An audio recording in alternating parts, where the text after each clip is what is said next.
E o tema da aula de hoje é a estrutura das lutas. Bom, só fazendo aí uma conexão com o que a gente conversou nas últimas aulas, então, vocês se lembram que nós discutimos bastante sobre o que une as lutas, né? O que é comum em todas as lutas e que pode ser pedagogizado para o ensino de lutas fora dos seus ambientes tradicionais, fora de uma escolinha, de uma academia, de um espaço específico de uma determinada modalidade ou arte marcial. Então, é exatamente isso que nos interessa, né? Nós temos aí um semestre para estarmos preparados para pensar atividades que envolvam jogos de oposição, pensar atividades que envolvam artes marciais e lutas, fora dos seus ambientes mais específicos, e que me prepare para trabalhar com lutas de uma maneira básica, ali no seu aspecto de iniciação, certo? Bom, então, uma breve revisão rapidinho mesmo. Nós vimos que as lutas, elas são conteúdo da cultura corporal, assim como a ginástica, as danças, os jogos, as brincadeiras, os esportes. Então, elas são importantes para a educação física, porque a educação física, ela lida, então, com a cultura corporal. Se as lutas fazem parte disso, então as lutas são parte importante da educação física. Nós vimos que o corpo em movimento ele é uma forma de linguagem e que as lutas comunicam uma linguagem, né, na sua criação inicial, de uma linguagem de destruição, de defesa, de ataque, né? Então, é uma criação para guerra, para eliminação do outro, né? Na sua origem, a arte marcial ela é isso, mas que na contemporaneidade ela passou por vários processos de esportivização que deixaram as lutas aptas para outros fins, né? Como para a prática de atividade física, para tirar o estresse, para manter o peso corporal ou emagrecimento, para diversão, ou às vezes até como uma filosofia, né? Uma filosofia que é voltada para a guerra, mas não necessariamente para que seja colocada em prática, né? Só para ali uma prática ascética de si, né? Um cuidado de si ascético, tá? Bom, o que interessa para a gente o que é comum em todas, né? Uma vez que elas são infinitas formas, tá? Assim, é impossível mensurar quantos tipos de lutas existem, é impossível definir quantos estilos, escolas e formas de lutar existem, elas são muitas mesmo, né? Ao longo da história da humanidade, muitos outros estilos se perderam, né?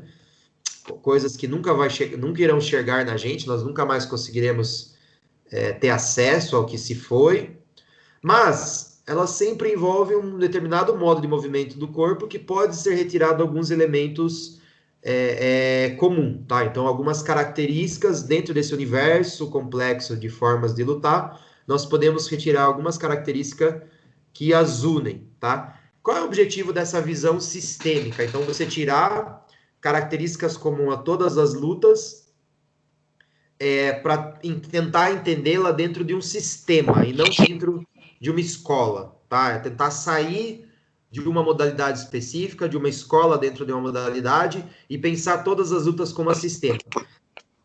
Por um lado, isso é muito empobrecedor, tá? Por que é empobrecedor? Porque você acaba eliminando uma série de diferenças entre elas e colocando todas elas no mesmo saco, né? Então, lutas é tudo igual. Então, não é isso, né? Esse empobrecimento ele é ruim.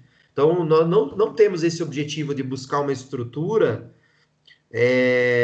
O que é uma estrutura? É algo delimitado. E tudo que tem delimites, ele acaba impedindo outras possibilidades. Então, não seria interessante se vocês olhassem para as lutas com esse olhar empobrecedor, com esse olhar que limita, né? Então, sei lá, todos os esportes são iguais. O objetivo do esporte é vencer o outro time. Então, o futebol é igual ao vôlei. Não, não é. São coisas muito diferentes. Todas as danças são iguais. Elas têm o objetivo de movimentar o corpo ao som da música. Então, isso é empobrecer, porque as danças não são iguais, elas são muito diferentes. E assim por diante. Então, eu não quero empobrecer as lutas, apesar desse movimento ser empobrecedor. Mas o objetivo é simplificar, tendo em mente que elas são mais do que isso, mas nessa simplificação servir como uma porta de entrada para a sua pedagogização no ambiente não tradicional, para a sua pedagogização escolar, para a sua pedagogização na associação, no clube, né? Inclusive é interessante que o Léo, que estava fazendo o estágio com a gente, né? Sei lá, provavelmente vai ter que voltar semestre que vem. O Léo, ele mandou uma apostila do Japão, né? Ensinando o judô para quem não é judoca, né? Como assim? Lá no Japão, todas as escolas são obrigadas a ensinar judô, todas. Só que nem sempre tem um faixa preta, tem um judoca para ensinar. Então é uma apostila criada pelo governo com aspectos básicos para que qualquer professor consiga ensinar judô para as crianças. Entenderam qual que é a lógica? Então a gente está pensando mais ou menos nisso. De uma forma não tão controlada, né? Não tão rígida, né? Porque ali a apostila ela explica todo. Eu vou colocar a apostila na plataforma Saga para vocês darem uma olhada. De uma forma não tão fechada, né? Porque ali está dizendo exatamente como tem que ser as aulas. Então não quero prender a criatividade de vocês enquanto professor. Mas nessa mesma ideia de simplificar um pouquinho para se tornar acessível para quem não é lutador. E para destruir esse discurso de que para trabalhar com lutas tem que ser lutador, né? Para trabalhar com danças tem que ser dançarino. Para trabalhar com ginásticas tem que ser ginasta. Não, né? A docência ela tem vários objetivos, vários intuitos e não necessariamente você tem que ter formação naquilo, né? É claro, se você quer ensinar Kung Fu numa academia de Kung Fu, aí você tem que ser mestre de Kung Fu, isso é óbvio, né? Nós não estamos falando que vocês vão sair desse semestre aptos à saída abrindo academia de lutas por aí, também não é isso. Mas é que vocês sejam capazes de trabalhar num ambiente mais recreativo, mais institucionalizado, no ensino formal, em outras formas, tá? Bom, então, na visão sistêmica das lutas, né? Então a ideia é chamar de luta e não de lutas, né? Porque senão eu estou falando de todas ao mesmo tempo de nenhuma, que é essa relação que eu falei para vocês aqui. Então, na luta, nós temos uma relação, né, que pode ser sistêmica. E esse sistema ele é dividido em multiníveis. Nós vamos ver cada um deles, tá? O que mantém o sistema funcionando é um padrão. Então, tem um padrão que é seguido em todo o sistema, tá? Então, por exemplo, digamos que você é uma pessoa sistemática. Você chega todo dia, coloca a chave no mesmo lugar, aí você abre a geladeira, pega a água, toma não sei o quê, vai para o banheiro. Todo dia, você acorda de manhã, faz o café, vai para o banho. Isso é um sistema, é um padrão, é um modo de funcionamento. Se você sair do padrão, você desmontou o sistema, já não é mais um sistema.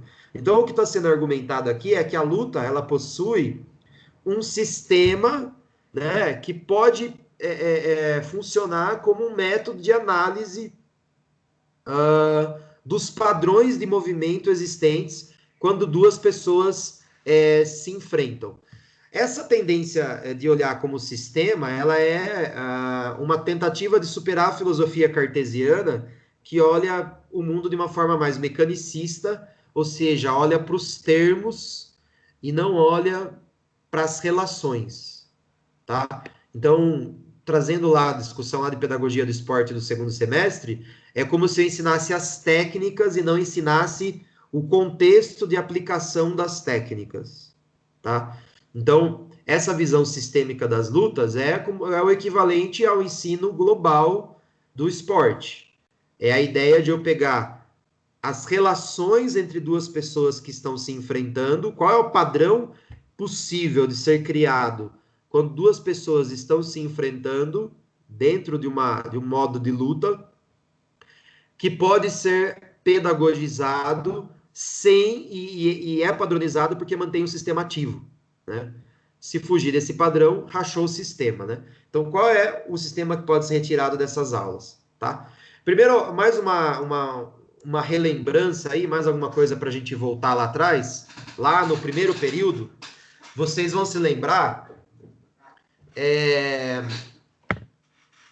que a gente tinha algumas discussões, né, sobre o que é jogo e o que é lúdico, né? E nós vimos lá atrás que jogo é a partir do Huizinga, né? Claro que vocês aprenderam também o que é jogo com outros professores, eu acho que o Evandro passou por isso, o Jorginho. Então eu estou especificando a discussão a partir do Huizinga, né? No Johann Huizinga, num livro chamado Homo Ludens, ele vai dizer que há uma necessidade humana de imersão no lúdico para escaparmos da realidade da morte, né? Então nós sabemos que um dia nós vamos morrer, então para escapar dessa agonia, nós criamos coisas, criamos mundos imaginativos que compõem a nossa cultura. Então, na visão do Huizinga, o jogo não necessariamente ele é uma brincadeira. Ele pode ser uma brincadeira, mas ele pode ser muito sério. A religião, por exemplo, ela é um sistema lúdico, né? Porque ela é a passagem para um mundo que não é esse mundo aqui, um terreno. É um mundo, né? Para muitos é um mundo espiritual real, para muitos, para Huizinga, é um mundo imaginativo que cria cultura, né? A política também pode ser lúdica, né? Enfim, tudo aquilo que tem disputa, que tem essa condição de, né, de imersão, é lúdico, né? Essa entrada para uma outra realidade, isso é o lúdico, tá? Então a luta é jogo? Não necessariamente, mas ela pode se tornar um jogo, né? Então, se você está aprendendo luta ali, dá 500 socos ali no saco de pancadas. Então, não necessariamente tem ludicidade ali. Pode ter um prazer funcional de ficar socando. Prazer funcional é uma das características do lúdico, mas somente ela não dá para dizer que aquela atividade é lúdica. Tá faltando muita coisa ali. E se a pessoa, alguns gostam de ficar fazendo esse prazer funcional, repetindo a mesma tarefa por muito tempo, né? Ficar treinando o mesmo movimento um monte de vezes. Mas, em geral, as pessoas se cansam disso. Por quê? Porque falta elementos. Então, ensinar lutas enquanto jogo é não focar na questão somente do prazer funcional. É pegar os movimentos e transformar dentro de uma outra realidade onde eu me manifeste. E aí tem muito a ver com os jogos de oposição que a gente viu até agora. Nós vimos vários jogos de oposição, fizemos várias oficinas, vocês estavam aprendendo a lutar ali, tá? Ali não estavam necessariamente aprendendo uma modalidade específica, não estavam aprendendo necessariamente uma defesa pessoal eficiente, não estavam ali fazendo repetição de técnicas, mas vocês estavam lutando dentro de um sistema. Havia regras ali, havia toda, né, uma possibilidade de ataque e defesa dentro de uma relação com o colega, naquela principal diferença entre os esportes de oposição e os esportes de coletivos e as lutas, né? Que é sem o objeto mediador como elemento da disputa. Então, qual é a grande... Recuperando o que a gente falou na aula passada. Qual é a grande diferença, então, do sistema esportivo para um sistema de luta? No sistema esportivo, nós temos um objeto que media a ação. Na luta, não. O ataque e defesa ele é concomitante. São ataque e defesa de forma simultânea. Então, isso já gera uma diferença sistêmica grande. Então, a dinâmica da luta ela não é a mesma dinâmica do esporte. Algumas questões táticas elas podem se aproximar. Vamos deixar o time mais defensivo. O lutador agora está assumindo uma posição mais defensiva. Então, questões táticas podem ser generalizadas tanto para os esportes quanto para as lutas. Questões táticas. Mas questões sistêmicas não. Porque o sistema é diferente. A luta é um jogo, um sistema sem objeto mediador. Ataque e defesa é simultâneo. E qual tipo de jogo de luta, né? A luta é um jogo Agon. Lembram-se dos 4 tipos de jogo? Existe o jogo alea, que são os jogos aleatórios, jogos de azar, por exemplo, o poker. Existem os jogos de mímica, né? Os jogos mimicry, por exemplo, as artes plásticas, né? Lidar com teatro, com cinema, ou brincadeiras que envolvem mímica, como, não sei, aquele imagem e ação, né? Então, é um tipo de jogo. Os jogos de links, que são jogos de vertigem, né? Para educação física, muitos jogos populares são baseados em jogos de vertigem. Por exemplo, balança caixão, alguma coisa parecida com isso, né? Mas o que interessa aqui pra gente são os jogos Agon. Agon vem de agonística, de disputa, tá? Lembre-se das aulas de cinesiologia, que tem sempre um músculo que é o agonista, né? Por que é o agonista? Porque ele faz uma oposição ao outro músculo. Então, o bíceps é agonista em relação ao tríceps, porque ele faz uma oposição ao tríceps. Quando o bíceps contrai, o tríceps segura a onda, porque senão você tomava uma mãozada na cara, né? Você não tem o controle. Então, eles funcionam em agonismo e antagonismo. Ou então, igual no cinema, que você tem o mocinho, né? Que ele é o protagonista, ele é o quem promove a ação, ele é o principal de quem promove a ação, né? Próton de primeiro, o primeiro a promover a ação. E aí você tem o antagonista, que é o vilão, tá? Então, os jogos de luta são jogos de disputa, são jogos de oposição, né? Porque é mais que jogo de disputa, porque a disputa também pode ser em termos de perseguição, né? Tipo um pega-pega, ou de comparação, por exemplo, o fisiculturismo. Mas não, os jogos de luta são jogos Agon de disputa e oposição. Há uma disputa, mas essa disputa se dá numa relação de oposição. Portanto, pensar o ensino da luta no seu aspecto sistêmico é pensar as lutas como atividade, como um jogo de oposição. E é por isso que nós começamos, né, estudando os jogos de oposição. E começamos experimentando também, né? Mas veja, só ficar passando um monte de jogo de oposição é ensinar a lutar? Não, né? Qual era o objetivo daquelas oficinas? Ser criativos, quebrar o gelo, ter alguma experiência afetiva, né, com as lutas, perder esse medo do contato do corpo do amigo, perder esse medo de lutar e se machucar. Os objetivos eram aqueles. Agora, se eu quero ensinar lutas mesmo, eu preciso aprofundar um pouquinho, e é por isso que nós vamos então começar essa discussão que vai possivelmente até o final do semestre, né? Deixa eu só ver se eu estou gravando isso, porque às vezes o Skype para do nada. Tá gravando, ok, muito bom. E vocês estão enxergando os slides aí, correto? Alguém dá um ok aí, tá vendo slides? Sim. Obrigado. Bom, vamos lá.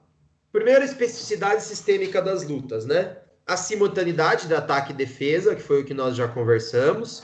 O ataque e defesa ele é feito de forma concomitante. Por isso que nas lutas acontece o que não acontece no esporte, né? Que é um nocaute duplo. Vocês podem assistir vídeo aí dos dois se socando e caindo ao mesmo tempo, né? E aí nós temos um alvo. Toda luta ela possui um alvo, que é um segmento a ser atingido. Esse segmento a ser atingido, ele pode ser tocar ou segurar, depende. Se for tocar, é porque é uma luta de striking, é uma luta de impacto, é uma luta de percussão. Se for segurar, então essa é uma luta de grappling, é uma luta de imobilização, é uma luta agarrada, é uma luta de agarrão, tá? Então, sempre tem um alvo que é o segmento a ser atingido, tocar ou segurar. Esse é o alvo. E aí tem o objetivo da ação. Esse objetivo pode ser direto ou pode ser indireto, tá? Indireto é quando Direto é quando eu vou lá diretamente e faço um movimento. Por exemplo, o que seria um toque direto? Seria um soco. E o toque indireto? O toque indireto é quando eu faço uma finta que o meu objetivo não é encostar, mas é promover enganar o adversário para que ele caia no meu movimento, tá? Então, por exemplo, jab direto é uma combinação muito comum no boxe, onde o jab ele não tem como objetivo atingir, mas ele tem como objetivo medir a distância para que o direto venha e acerte, tá? Então, a ação pode ser sempre toque ou agarre, ou direta e indireta, né? Então, a gente pode entender o direto como o golpe propriamente dito, e a gente pode entender o indireto como a finta. Ok? Tudo bem? Essas são as orientações para a luta. Olha só, basicamente, lembra que eu falei que a gente ia pegar aspectos da luta que envolviam todas as lutas? Todas as lutas têm ou toque ou agarre, direto ou indireto. Todas elas. Muda o nome, muda o estilo, muda a posição do pé, muda o jeito que a mão acerta, muda as regras, muda, mas todas elas são ou baseado no toque ou no agarre e elas são direta ou indireta, tá? Eu vou tocando o barco aqui, não precisa, eu não estou vendo o chat, tá? Se vocês escreverem, como eu abri o slide aqui, se vocês digitarem no chat, eu não vejo nada, não aparece aqui para mim. Então, se vocês tiverem alguma dúvida, abre o microfone e fala. Então, o que nós vimos até aqui? O que nós discutimos até aqui? Que nós estamos com atividades de disputa, né, com potencial de Agon, mas não é nem de perseguição nem de comparação, e sim nas de oposição. Só que as atividades de oposição, elas também podem ser os jogos esportivos coletivos ou outras atividades. O que interessa para a gente é a luta, e não os esportes coletivos. Por que que ela é diferente? Porque ela tem essa relação simultânea, né, do toque direto ou indireto, ou do agarrão direto ou indireto, tá? Então, esse é um gráfico que resume tudo o que foi debatido até o momento, certo? Bom, na luta nós temos 3 posturas possíveis. Para quê? Para tentar atingir o objetivo da orientação. Qual é o objetivo da orientação? É acertar o meu alvo, tá? Então eu tenho um alvo, a partir desse alvo eu tenho que tocá-lo ou fintá-lo, e para isso eu vou adotar 3 posturas possíveis. A postura número 1, ela é ofensiva e indefensiva. É quando eu parto para o ataque sem preocupar com a defesa, né? Isso não é muito comum em lutadores experimentados e treinados, exceto em alguns momentos da luta. Por exemplo, a luta está acabando e eu estou perdendo. Aí eu parto para cima sem me preocupar com a defesa. Ou eu senti que o adversário está fragilizado, eu senti que ele está no momento mais perdendo ali as forças, fraquejando, né? Perdendo o equilíbrio. Eu sinto que é o momento que eu posso ser ofensivo. E aí eu esqueço completamente a defesa e parto para a ofensiva. A segunda postura é a postura defensiva e inofensiva. Eu me defendo completamente e eu não penso em ataque. Eu não penso em ataque, tá? Então é uma postura completamente defensiva. Por exemplo, quando você está no jiu-jitsu e você foi imobilizado por alguém que pegou suas costas, você está completamente inofensivo. A não ser que o cara cruze os pés ali, né? E na sua frente você consiga encaixar uma chave de calcanhar, não há qualquer possibilidade de você atacá-lo daquela posição. A única coisa que você tem que fazer é escapar daquela posição. Você está numa posição defensiva e você está inofensivo, tá? Como seria uma luta em pé? Você tomou um golpe forte e você está sofrendo um apagão ali, né? Tá? Então você entra numa posição defensiva completa para você não ir para o chão, para você não tomar o knockdown, não tomar o nocaute, não perder a luta, né? E ali você tenta se defender completamente para que os seus sentidos se recuperem. Então fecha a guarda, absorve golpe e tenta ali colocar a cabeça no lugar para voltar a ser ofensivo, né? Novamente na luta, tá? E por último, a posição intermediária. Mas olha, não pensem que essa posição intermediária, eu vou desenhar aqui para vocês, não pense que ela é uma posição específica, tá? Então, ó, eu vou desenhar uma linha aqui, ó. Vejam essa linha. Ok? Vamos só deixar ela mais grossinha. Será que dá para aumentar a grossura dela? Bom, não precisa, vocês estão vendo, né? Estou enxergando essa linha aqui? Olha lá. É como se aqui tivesse o 1 ofensivo, ofensivo, posição número 1. Vou escrever aqui. Tô apanhando aqui do negócio. Vamos lá. 1, certo? Aqui é como se fosse a 2.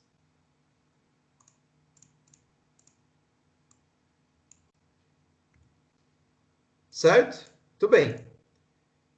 Não pensem que a 3 está aqui no meio, num pontinho. A 3 é toda a linha. A3 é um contínuo. Então, ó, no 1 aqui, eu estou completamente ofensivo e completamente indefensivo. Aí eu vou caminhando, né? Conforme eu vou vindo para cá, eu vou fazendo o quê? Vai caindo a minha ofensividade e vai aumentando a minha defensividade, tá? Então, essa postura intermediária, na verdade, ela é uma nomenclatura para todas as posições possíveis. E, de fato, a luta inteira ela se dá quase que sempre nessa linha aqui. A luta se dá quase sempre aqui. Em alguns momentos, nós chegamos no 2 ou no 1. Ficou claro para vocês? Bom, e qual é o resultado, então, a partir da postura? Se eu estou numa postura ofensiva, na postura 1, o que eu estou fazendo qual é a ação? Porque a ação é diferente da postura, tá? Postura é como eu me comporto, como eu me porto, como eu me apresento. A ação que eu vou tomar é uma outra coisa. Se eu estou numa postura ofensiva, a ação que eu estou tomando é um avanço ofensivo. Na posição intermediária, se eu estou, agora vamos para a última linha aqui. Se eu estou numa posição defensiva, o que eu posso fazer é um recuo defensivo. Eu só estou recuando. Agora, a posição intermediária, ela é diferente. A posição intermediária, ela permite tanto um avanço defensivo quanto um recuo ofensivo. Ou seja, eu posso avançar me defendendo, caminhar para frente, atacar me defendendo, como eu posso também recuar atacando. Eu posso caminhar para trás, eu posso ceder território me defendendo. Então, como seria, por exemplo, no boxe isso daqui? Por um exemplo, uma luta de toque, uma luta de percussão.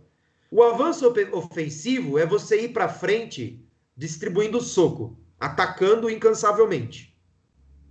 O avanço defensivo é você caminhar para frente com a guarda alta, tentando encaixar um soco ou outro, mas mantendo a postura defensiva. O recuo ofensivo é o caminhar para trás, ceder espaço, ceder território, mas atacando, distribuindo soco, tentando encaixar algum golpe. E, por último, o recuo defensivo da postura defensiva é caminhar para trás com a guarda alta, absorvendo todos os golpes sem tentar contra-atacar. Como seria isso numa luta agarrada? Como seria isso, por exemplo, no jiu-jitsu? Avançar ofensivamente é partir para cima tentando encaixar golpe sem se preocupar com as brechas que você está abrindo no seu jogo. Sem se preocupar com um braço que pode ser pego ali no armlock, sem se preocupar num pé que pode ser pego numa chave de pé, etc. O avanço defensivo é você partir para cima, mas tomando cuidado justamente com essas brechas. É partir para cima, mas se defendendo de uma tentativa de queda, por exemplo, né? Se defendendo de uma tentativa de finalização. Ou ir para cima, mas tentando manter uma imobilização. Uma posição dos 100 quilos, por exemplo.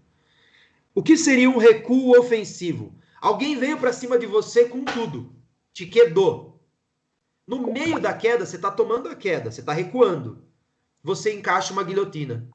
Então você está tomando o golpe, mas você conseguiu atacar enquanto você cede território. Porque tomar a queda é sentir... Eu estou sentindo um monte de barulhinho. Vocês estão fazendo perguntas? Tem que ser por microfone, lembre-se disso. Né? O chat não aparece para mim. Deixa eu ver aqui. Essa aula será gravada? Sim. Era essa a pergunta, só isso? Ok, era só isso. Na verdade, são os prints que estão tirando, professor. Tá fazendo barulho. Ah, obrigado. Eu não sabia disso. Obrigado. Achei que fosse o chat. Ótimo. Bom, ou seja, recuar é ceder espaço para o adversário. Nas lutas agarradas, você ceder uma posição, você tomar uma queda, é você ceder espaço.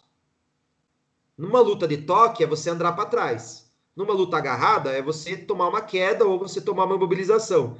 Mas se eu deixar, por exemplo, o cara passar minha guarda, e no momento que ele passar minha guarda, eu encaixar uma chave de braço, pronto, eu estou num recuo ofensivo. Tanto o avanço defensivo quanto o recuo ofensivo são posições intermediárias, que é onde mais ou menos o jogo acontece. Em alguns momentos do jogo, da luta, nós entramos na posição completamente ofensiva ou completamente defensiva, tá? Normalmente são nos momentos decisivos, quando as lutas estão prestes a acabar. E o que acontece quando as posturas se encontram? Esse quadro da direita aqui, o quadro 4, ele apresenta as possibilidades desses encontros. Então, quando uma postura ofensiva encontra uma outra postura ofensiva, é guerra total. É todo mundo partindo, né? É a chance do nocaute duplo aqui. Ninguém está se defendendo, está todo mundo partindo para o ataque. Quando eu estou numa postura ofensiva e o outro está numa postura intermediária, a relação entre a grande ofensividade de A e a defensividade mediana de B equivale entre a relação entre a ofensividade mediana de B e a grande defensividade de A e indefensividade de A. Eu vou analisar só esse segundo, porque isso aqui é demorado, tá? Mas só o segundo para vocês entenderem, que é o que interessa. Vejam. A está altamente ofensivo. B está medianamente ofensivo. Então, A tem um grau de ofensividade um pouco maior que B. A defensividade de B está um pouquinho acima de A. Então, não tem como você prever esse resultado dessa luta, né? Vai depender de quem é o melhor lutador, vai depender um pouquinho de sorte. São muitos aspectos que envolvem uma luta, né? Lembra-se que toda leitura estruturalista ela é um pouquinho empobrecedora. Mas ela permite sim uma análise no sentido que você pode dizer que tanto essa ofensividade, que é um pouquinho maior em A, pode sobrevalecer sobre a defesa de B, mas quanto essa maior defesa de B pode segurar os ataques de A e promover um contra-ataque. Tá? Então, esse quadro ele remete às possíveis situações de encontro. E o pior momento possível para uma luta é quando o último quadro aqui, veja a última linha do quadro, quando encontra postura defensiva com postura defensiva, porque daí não tem luta, né? Ninguém está atacando, e o resultado normalmente são lutas chatas, né? Lutas de pouca movimentação. Isso acontece muito no alto nível, tá? Quando as pessoas estão tão preocupadas com o resultado que isso influencia na própria forma como elas lutam, né? O medo de perder é tão grande que ambos entram em sistema de defesa e não se arriscam muito e acaba saindo uma luta bem chata, né? Nos treinos, dificilmente isso acontece, porque as pessoas estão menos preocupadas, estão mais livres, digamos assim, tá? Bom, então isso aqui é um resumo de tudo o que foi falado, né? Eu gostaria agora de abrir, esses slides já estão na área do aluno. O que isso permite, então? Vou parar de compartilhar a tela e vou abrir aqui a câmera, né? O que isso permite, então, para a gente, em termos didáticos? Isso permite, para o professor, pensar estratégias que vão um pouquinho além da execução de alguns jogos. Então, é a ideia de que nós podemos pensar estratégias dentro do jogo, né? Então, nós aprendemos o que são os jogos de oposição, depois nós discutimos as condutas pedagógicas e os cuidados necessários no ensino de lutas. Agora nós avançamos mais um degrauzinho. Qual é? Eu posso, com os meus alunos, pegar um jogo específico, entre aqueles vários que nós trabalhamos, e tentar discutir estratégia. Se nossa estratégia vai ser intermediária, se vai ser ofensiva, se vai ser defensiva, e se vai variar ao longo do jogo. Por exemplo, vamos começar, né, estrategicamente defensivos, e a hora que o oponente se cansar, nós partimos para ofensividade. Entenderam? Essa é uma discussão tática, é uma discussão estratégica. Isso daí é avançar um pouquinho o grau de aprendizagem. Não fazer a criança lutar só por lutar, mas é lutar pensando. E esse é só um degrauzinho, né? Claro, quando você entra dentro de uma modalidade, Aí as variáveis são muito maiores, né? Temos o Edgar aqui, que é lutador, e outras pessoas dessa sala. Então ele não pensa só só nessa questão da resistência física. Ele pensa nas variáveis, qual golpe que aquele lutador é bom e eu tenho que tomar cuidado, qual é a experiência daquele lutador que eu tenho que tomar cuidado, qual é o tempo de luta, quanto tempo a luta está durando, se tem repescagem ou se não tem. São muito mais variáveis que envolvem uma luta completa do que essas que eu estou falando para vocês. Como eu falei, isso é uma simplificação. Mas, nesse processo pedagógico, a gente pode começar a ensinar aos alunos estratégias de luta por essa simplificação, por esse reducionismo, para essa questão das posturas que variam, né, da ofensiva para a defensiva, passeando pelas duas intermediárias. Tudo bem? Era isso que eu tinha para falar. Eu vou parar a gravação agora